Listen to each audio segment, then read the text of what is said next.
So I want to start by thanking the Taub leadership team for inviting me here. It's really kind of you to have me here, and it's really a privilege for me to be standing here in Jerusalem, the holy center of the universe. It's incredible feeling to. It's really beyond words to describe it. I also want to thank Jay and Mary Sommer for your generous support for making this conference possible. Then that's really making this discussion possible to allow us an opportunity to share with what we do in other parts of the world. And then we talked in yesterday's evening. We had a little exchange with the Taub leadership team and also Mary and Jay. I was really impressed that the vision that they put forth by the Summers family, actually by the singer and the Taub family, really visionary leaders, and then they want to use this platform to promote the thoughts through, not just really through the globe, and that's why we have this privilege to be here. So today I want to take you to several countries and then to learn, to share what we do in other parts of the world. And as you have heard, Professor Xuan has shared the concept, the framework, and some U.S. examples of child development accounts. And today I would like to take you to other parts of the world. And my presentation is about the. Just press the next. Oh, press the next. Okay. So I want to say I have been to quite a few countries, but I have been really energized this morning just in the first session by how Israeli audience engaged in conference. It was fascinating. I'm originally from China, very different culture, very different response, but it's quite fun. And so let's start. I want to show you a quick picture. I don't hold on one second. For some reason. Okay. All right. Okay, I'll do this. So I want to start a picture about our international footprint, what we do at the Center for Social Development at Washington University. The places marked as yellow as places where we have worked and or informed programs and policies and or have done some initiatives. When we mark one country yellow, it doesn't mean we conquer the whole country. So just we have been there, but don't interpret we have taken over the whole country. That's a little disclaimer. I want to start with the country Singapore. As Professor Xuan mentioned, Singapore has the earliest child development accounts and also has the most comprehensive child development accounts in the whole world. And for this, they have really from the cradle to grave scheme that covers the whole lifespan to allow people to accumulate assets. But today I want to just focus on the early part, just part that focusing on the children. So for the early babies, they have a scheme called a baby bonus scheme that's targeted for people from at the birth, for children starting at the birth to age 12, and they have two major components. One is the cash gift. You will say, well, Singapore is very generous. Yes, the government is really generous. And I remember earlier there was a question about how can we make people rich. Well, the government is doing it. The government is doing its share. For every child born or on or after August 26, 2012, and no matter, as long as you are a legal Singaporean citizen, if you are the firstborn child, you get 6,000, no questions asked. If you have your second child, 6,000. If you have more, you get an additional 8,000. The whole scheme is because you get more. You get more. There's a whole lot more. So $2,000 increment. Yes, pretty much. And I don't have the specific. I really think that the whole. So let me summarize. The whole idea is that Singapore has a very low fertility rate. So the government is using this incentive to incentivize Singaporean families to have more children. So I know in Israel, in particular population, you probably don't have to worry about that. But in some countries, I just want to let you know, in some parts of the world, you do have to worry. And the government is doing that to make sure that they are doing their part. And then coming to the child development accounts. So now you have the free cash from the government. And the government also help you to automatically deposit the cash as well. So they will put the funding to the child development account. So without, just like you open, I don't know about here in the Israel, but in U.S. when you open up a social security number, you are officially legal. And in Singapore, when you open the equivalent of social security number, then you get a child development account. That's just automatic. You don't even have to do any work. It just comes with you. And then of course they have, because this is all finance, all money, real money going through. So they have specific approved financial institutions that handle it. So not allow any corruptions or mishandling.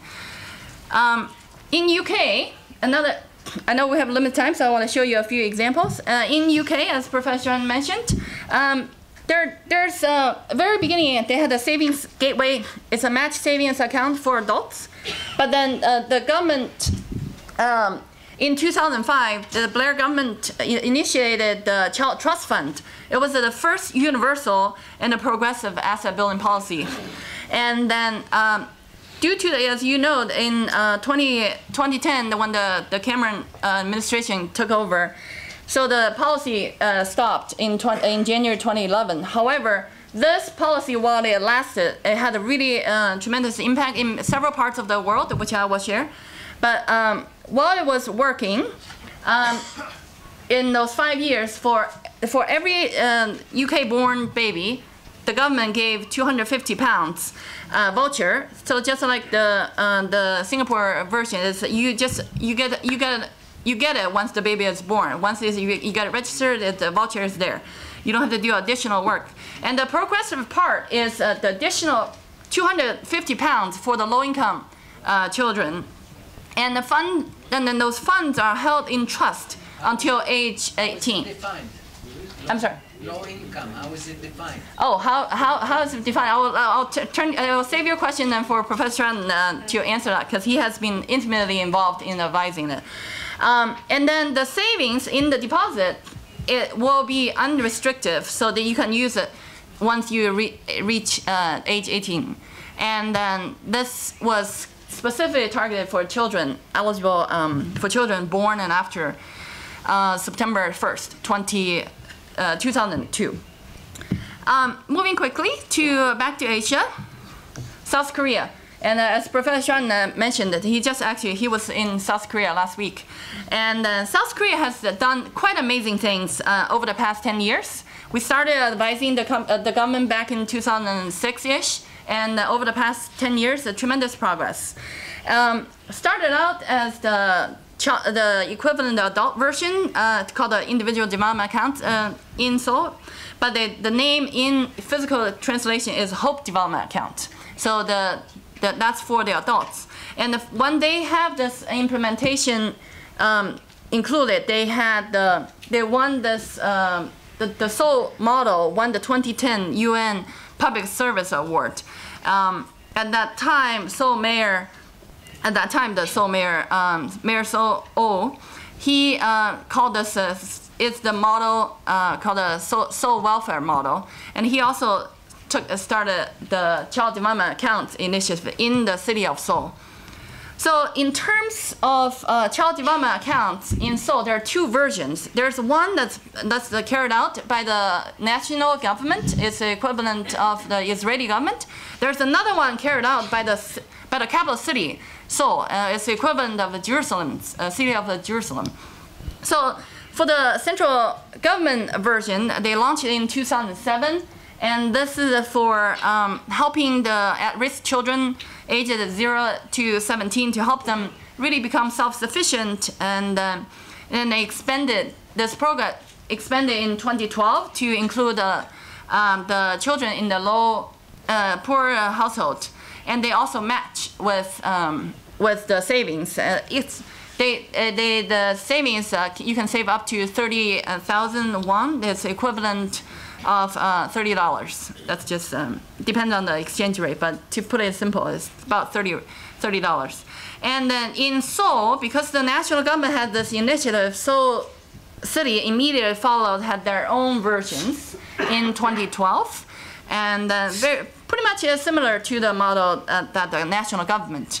And I want to show you a picture of how the idea has started from one location and then expanded to many parts. We call this policy diffusion. As you can see, it started from the capital city and then has many cities in Seoul, in Korea, has some kind of version of child development accounts. So this is a quick list of different versions, and they also have this child development. They also have the adult version, and we call it individual development accounts. So moving a little bit south in Asia, I want to show you a very quick example about Hong Kong. Hong Kong, this particular Hong Kong model, they call the Child Development Fund, is heavily influenced by the UK version, the Child Trust Fund. As I mentioned, even though the Child Trust Fund in UK had a short life, but it has really a tremendous impact on the Hong Kong model. And Hong Kong launched its own Child Development Fund in 2008, and with the matching scheme and also with the incentives at the very end once children complete the specified saving programs, and also has specific savings goals attached to it. And in Taiwan, next to Hong Kong, and there's also various versions of initiatives and policies. And this program for the individual development accounts for the adults, for the family, started all the way back in 2000 when the Taipei city started the Taipei Family Development Accounts. And as you can see, as the years progress, they have all kinds of various initiatives. And then when I was in Taiwan, I was quite impressed last year that they have all kinds of initiatives and programs and the policies they tweak and they improve, and based on the previous versions. So quite a few. Finally, the example I want to bring it back is to my own home country. I'm originally from China, so I want to end with my home country. In China, we also have been engaged in a lot of discussions on child development accounts. So the major discussion has been involved. The major players are UNICEF China. The headquarters is in UK, but in New York, but there's a central office in Beijing. So and also with the Ministry of Civil Affairs, the idea is trying to explore whether child development accounts can be used as a way of a new strategy to help the children getting out of poverty. And the current discussion is about the child development accounts for disabled children. There's a very small scale local initiative just got launched last month in Shanxi province. So we're keeping watching. But I want to say is that for all of this kind of discussion, maybe it's helpful for the Israeli discussions, is that we have a lot of publications and that inform the discussions, and we found the languages in local translated in Chinese was really helpful. And as you can see, we have various publications coming out of the various discussions, and this is the Professor Zhang's book translated into Chinese. That's the very first one. We also engage in public conferences like this that made possible by the Taub Center equivalent conferences. We engage policymakers, academia, practitioners, people from all walks of life. And we also, Professor Zhang have also been engaged in high-level national government discussions. And this is a picture when he attended a conference back when the premier was he was brought in as a foreign consultant, and this is then Chinese premier was giving a speech. And so we also organize partners with Chinese universities and organize conferences, and then to get the idea and then disseminate the learning. So to bring everything home, and I thought a few takeaway points, and as you can see, child development accounts are emerging globally, and I'm so thrilled that Israel is considering it and even thinking about implementing starting from next year.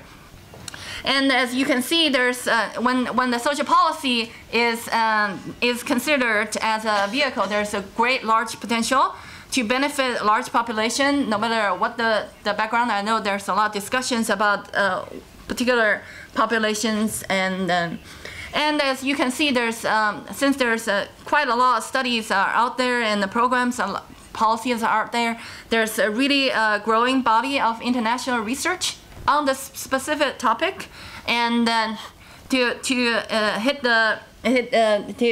echo with what the Taub Institute, Taub Center has always, and also our Mary and Jay have always wanted. It's a great opportunity to cross-learning from each other. So with that, I will end, and by thank you all for sharing.